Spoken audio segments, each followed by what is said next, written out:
Assalamualaikum warahmatullahi wabarakatuh dan salam sejahtera. Kami dari kelompok 1 mata kuliah Sistem Informasi Manajemen, Program Studi Magister Manajemen Universitas Trisakti Palembang, yang terdiri dari 11 orang, yaitu saya Arafah, Happy Monica, Reka Soraya, Akbar Bidi Adam, Erik Septian, Febriansah, Ifran Subekti, Adrian Putra, Gali Adrian Rakasiwi, Alamsah, dan Seftian Mario, yang pada kesempatan ini akan memaparkan materi perubahan dalam industri keuangan, Edian and Fintech. Meskipun tahun 2020 merupakan tahun yang sangat sulit bagi banyak perusahaan, namun tahun tersebut merupakan tahun yang sangat sukses bagi Edian, sebuah perusahaan Belanda yang sebagian besar berfokus pada pemrosesan pembayaran internet. Seiring dengan pandemi COVID-19 yang meningkatkan volume pembayaran online, bisnisnya pun meningkat pesat. Edian mengumumkan pada November 2020 bahwa mereka sedang melakukan ekspansi di Timur Tengah, membuka kantor baru di Dubai. Sebelumnya, pada tahun yang sama, pengecer daring Zalando memilih Edian untuk memproses pembayaran kartu kreditnya di semua pasar Eropa.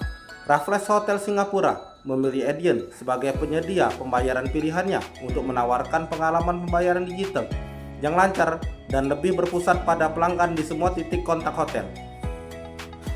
Perusahaan ini juga menandatangani perjanjian baru dengan Microsoft, memperluas dan memperdalam kerjasama mereka dalam memprosesan pembayaran.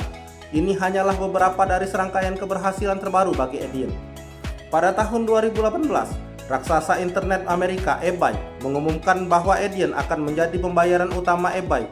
Hal signifikan karena dua alasan. Pertama, eBay tentu saja merupakan perusahaan besar. Pada tahun 2019, nilai barang yang dijual di platform ini mencapai 90,2 miliar US dollar.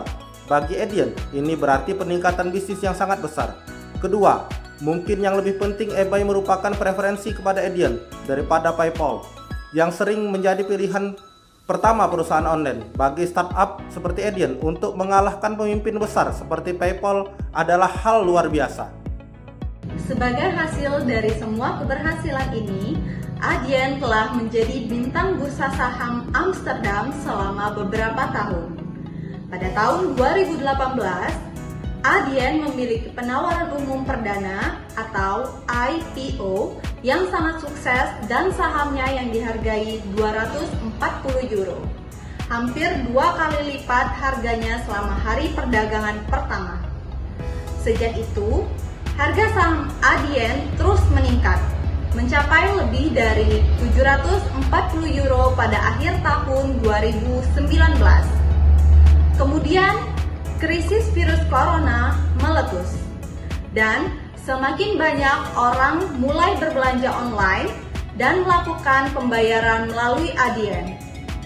Harga saham perusahaan tersebut lebih dari 2 kali lipat selama beberapa bulan berikutnya, dan pada tanggal 11 Desember 2020 telah naik menjadi 1.834,50 euro. Apa yang menjelaskan keberhasilan Edian? Jawabannya terletak terutama pada teknologi yang digunakannya. Sederhananya, Edian membuat transaksi pembayaran lebih mudah. Melakukan pembayaran di internet adalah bisnis yang jauh lebih rumit daripada yang dibayangkan banyak orang, dan membutuhkan beberapa perusahaan untuk bekerja sama agar memastikan pembayaran berhasil. Untuk memulai, tentu saja ada merchants, tetapi ada juga perusahaan yang menyediakan gateway untuk pembayaran, menilai resiko, dan sebagainya. Karena banyaknya penyedia layanan ini, banyak hal yang bisa salah. Misalnya, perangkat lunak yang mungkin sudah ketinggalan zaman, atau program yang digunakan oleh satu penyedia mungkin tidak kompatibel dengan program penyedia lainnya.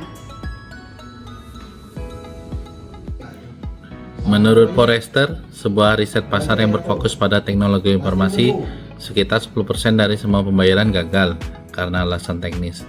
Adyen mengurangi senjangan kinerja ini dengan mengintegrasikan beberapa komponen rantai pembayaran seperti gateway, penilaian risiko, dan pemrosesan ke dalam satu platform. Dengan demikian, perusahaan ini telah berhasil memastikan tingkat keberhasilan yang lebih tinggi dalam rantai pembayarannya dibandingkan penyedia layanan yang lainnya.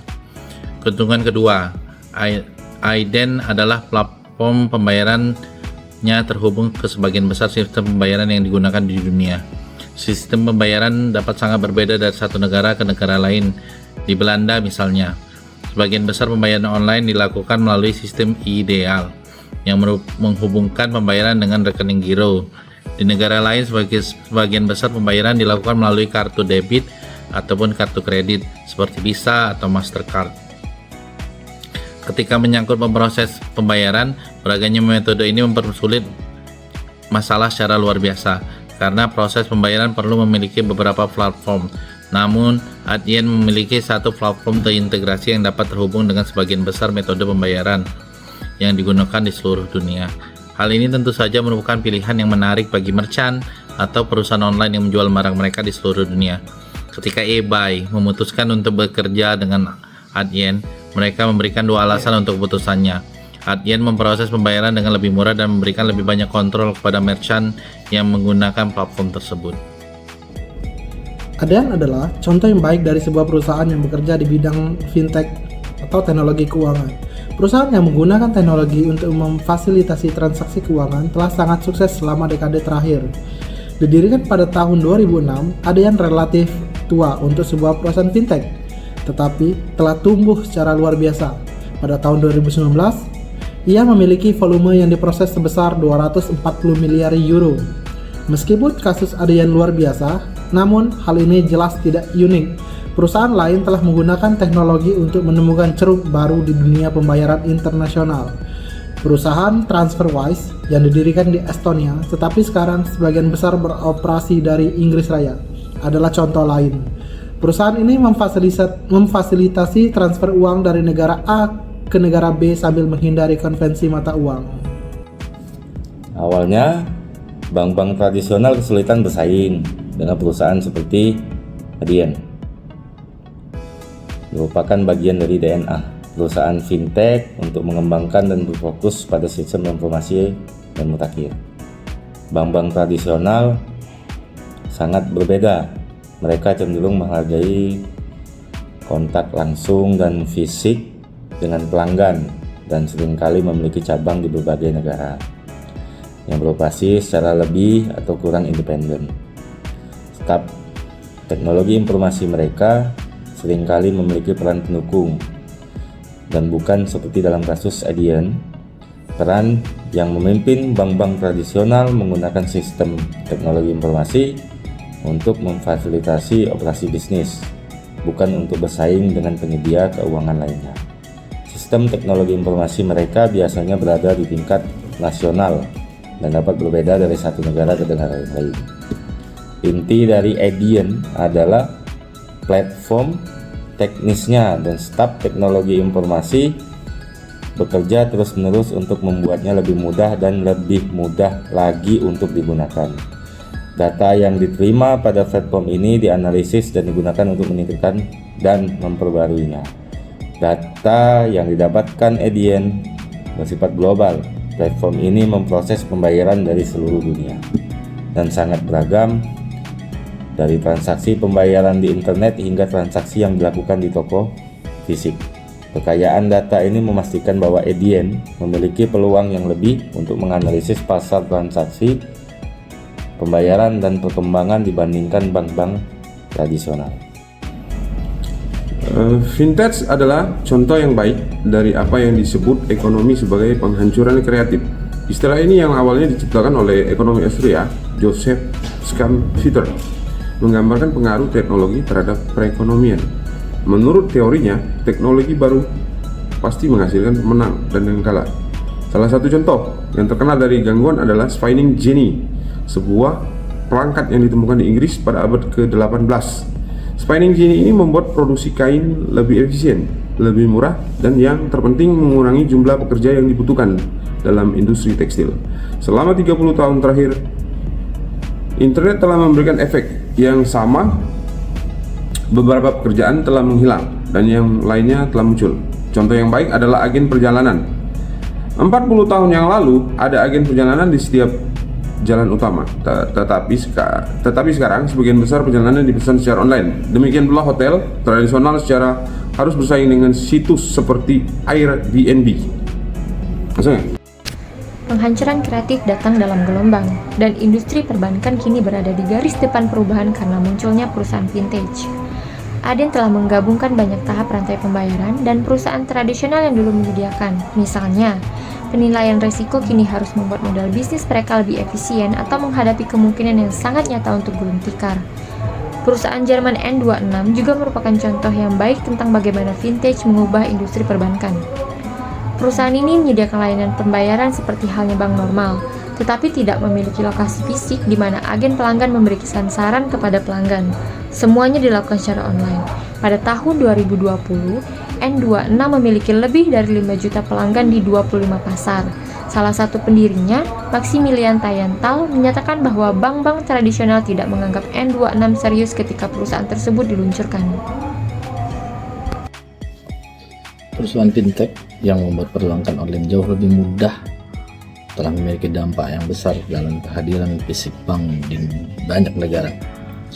Jumlah cabang bank di Eropa telah menurun secara drastis dari 24.000 dalam satu dekade lalu menjadi sekitar 165.000 pada tahun 2020. Di Belanda, pengalaman perbankan digital dikembangkan begitu cepat sehingga pemerintah Belanda perlu merasa untuk menjelaskan bahwa tidak akan mengizinkan hilangnya pembayaran tunai di jalan-jalan, karena hal ini sangat membatasi partisipasi masyarakat kelompok rentan seperti lansia. Menurut para ahli, gelombang teknologi berikutnya akan lebih mengganggu lagi pada tahun 2018. Anthony Jeskin yang memimpin Blacklist dari tahun 2012 hingga 2015 mengatakan kepada BBC bahwa dalam beberapa tahun mendatang sekitar 50% dari jumlah pekerjaan di perbankan termasuk manajer penengah dan agen pelanggan akan digantikan oleh kecerdasan buatan. Andy Helder, kepala ekonom Bank of England, memperingatkan pada tahun yang sama tentang revolusi industri 4.0 yang akan menyebabkan gangguan pasar kerja. Pada intinya akan ada kecerdasan buatan dan rekan modern dari spinning jenny. Ini tidak berarti bahwa kesuksesan secara otomatis dijamin bagi perusahaan baru seperti Adyen dan TransferWise. Penelitian menunjukkan bahwa sekitar 90% perusahaan fintech baru bangkrut tanpa pernah menguntungkan. Banyak yang membutuhkan investasi modal yang besar sebelum mereka dapat menghasilkan keuntungan. Bahkan ketika mereka menghasilkan keuntungan tersebut seringkali setidaknya untuk sementara waktu cukup kecil. Perusahaan fintech kini juga ditantang oleh bank-bank tradisional besar yang dengan cepat mengembangkan versi sistem pembayaran online mereka sendiri, dari pembayaran peer to peer untuk pelanggan retail hingga sistem pembayaran dan penagihan online yang sangat otomatis untuk bisnis global. Seiring dengan pergeseran konsumen dan perusahaan menuju pembayaran mobile dan online, banyak bank tradisional telah berinvestasi besar dalam teknologi baru. Sebagian menggunakan dana yang dihemat dengan menutup cabang bank fisik tradisional. Di tempat inovasi internal tidak berhasil, bank-bank besar telah membeli perusahaan fintech dan memasukkannya ke dalam bisnis dan platform teknologi yang ada. Bank-bank tradisional memiliki keunggulan yang jelas dibandingkan startup fintech. Arus kas yang luar biasa dan puluhan juta pelanggan dan perusahaan yang loyal. Dalam skenario ini, perusahaan fintech telah menjadi yang pertama datang ke pesta, tetapi biasanya tidak bertahan hingga akhir pesta. Setidaknya tidak sebagai perusahaan independen. Pendiri Adyen adalah pengusaha yang sangat berpengalaman ketika mereka memulai perusahaannya. Mereka telah mendirikan perusahaan lain seperti Bibit yang mereka jual ke Royal Bank of Scotland seharga 100 juta euro. Memang, kata Adyen berarti lagi dalam bahasa Suriname yang berarti bahwa Aiden adalah upaya kedua mereka di bidang teknologi keuangan. Aiden tampaknya akan menjadi salah satu yang bertahan. Volume pembayaran yang diproses telah tumbuh dari sebelumnya 32 miliar euro pada tahun 2015 menjadi 240 miliar euro pada tahun 2019. Pendapatan Aiden selama periode ini juga telah tumbuh dari 98,5 miliar euro pada tahun 2015 menjadi hampir 500 miliar euro pada tahun 2019. Tidak seperti banyaknya perusahaan fintech, Aiden juga telah mampu menunjukkan keuntungan dengan pendapatan bersih naik dari 131 juta euro pada tahun 2018 menjadi 204 juta euro pada tahun 2019, naik 56%. Dengan harapan bahwanya itu akan melampaui semua tolak ukur tersebut untuk tahun 2020. Aiden menggambarkan bagaimana startup fintech telah mengubah sistem perbankan dan pembayaran tradisional menggunakan teknologi dan model bisnis baru.